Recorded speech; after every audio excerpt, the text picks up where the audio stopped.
A 92-year-old man in Okinawa kneels on the floor. He finishes his tea, then he stands back up. No hands, no struggle, no wobbling. Most people half his age cannot do that. Researchers spent decades trying to understand why some Japanese elders stayed strong, independent, and healthy far longer than almost anyone else on Earth.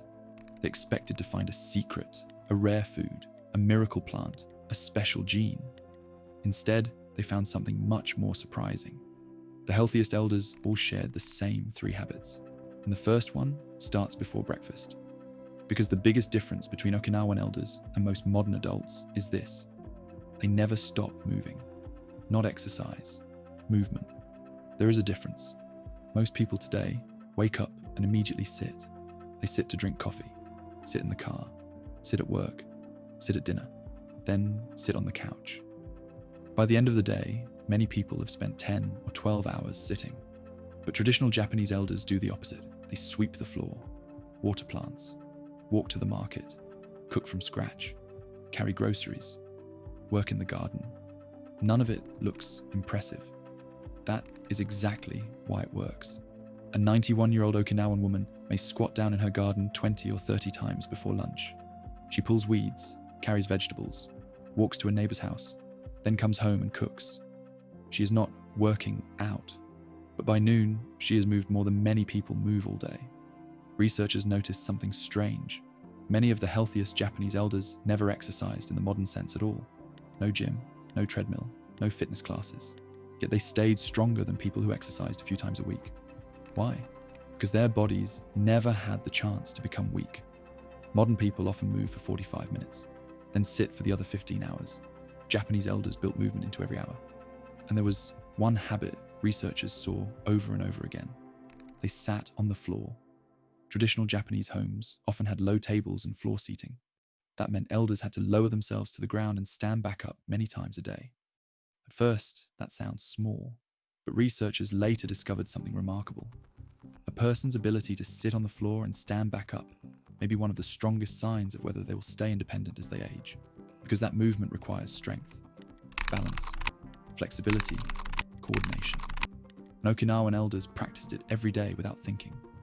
The 92-year-old man did not stay strong because he started exercising at 70. He stayed strong because for 70 years, life itself kept his body in use. But movement was only the first habit. The second one happened every time they sat down to eat. In Okinawa, there is an old saying, hara hachi bu, eat until you are 80% full, then stop. That simple rule may be one of the biggest reasons Japanese elders stayed lean and healthy for so long. Because most people do the opposite. They eat until they are completely full, then keep eating because the food still tastes good. By the time they stop, they feel heavy, tired, overloaded. Japanese elders rarely ate that way. They stopped while they still felt slightly hungry.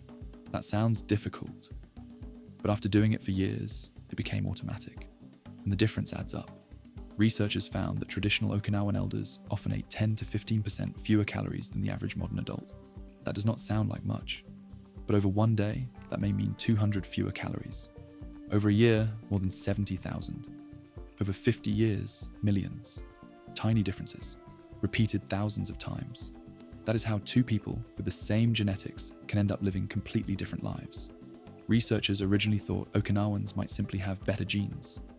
But when Japanese families moved away and adopted a more modern lifestyle, something changed. They gained weight, got heart disease more often, developed diabetes earlier, died younger. Same bloodline, different habits.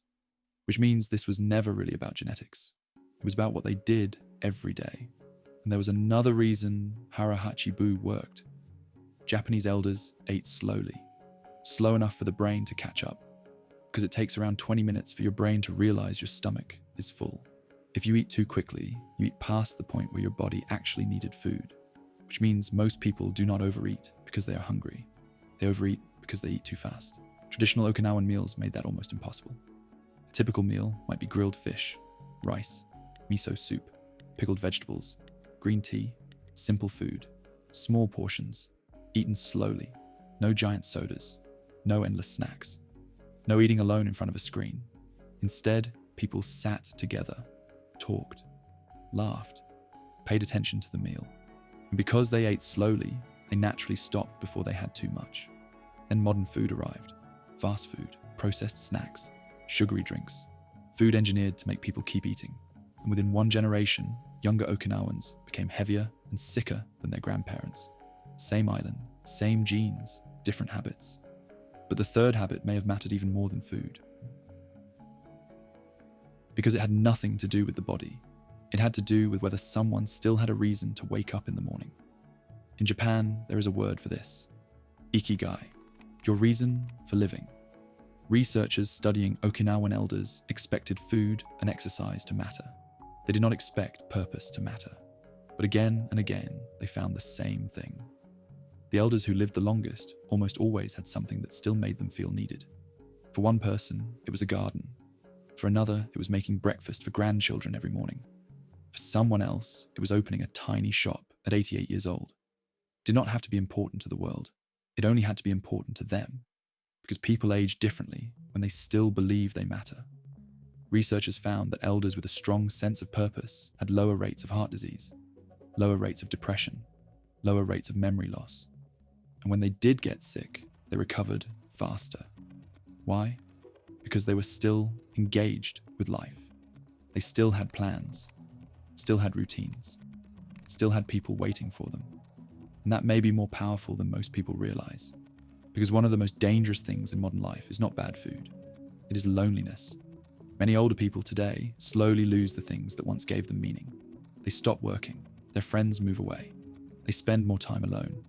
Eventually, nobody expects them anywhere. When that happens, something begins to fade. But traditional Japanese culture protected against that. In Okinawa, many elders belong to small groups called moai, usually 5 or 6 close friends, sometimes more.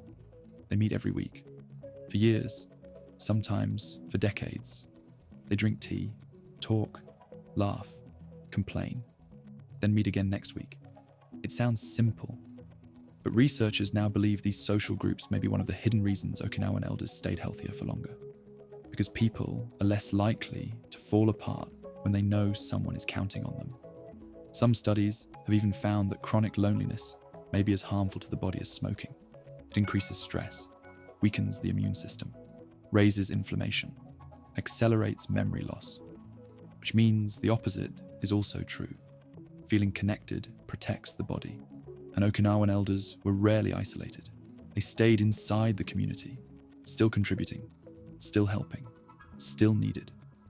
That is why the 92-year-old man can still stand up from the floor, not because of luck, not because of perfect genes, because for 92 years, he never stopped doing the things that kept him strong. He kept moving. He stopped eating before he was full. He stayed connected to people who needed him. Then modern life arrived. Cars replaced walking. Screens replaced conversation. Processed food replaced simple meals. Chairs replaced the floor.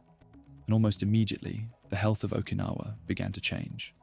The famous centenarian rate started to fall, not because the people changed, because the habits changed, which means the real lesson is not that Japanese elders are somehow different from everyone else. The lesson is that they spent decades doing things modern life slowly removed, things that cost nothing, require no prescription, no expensive supplement, no miracle cure, just small habits, repeated every day, for a lifetime. And if a 92-year-old man can still rise from the floor without using his hands, maybe the question is not what the Japanese discovered. Maybe the question is what the rest of us forgot.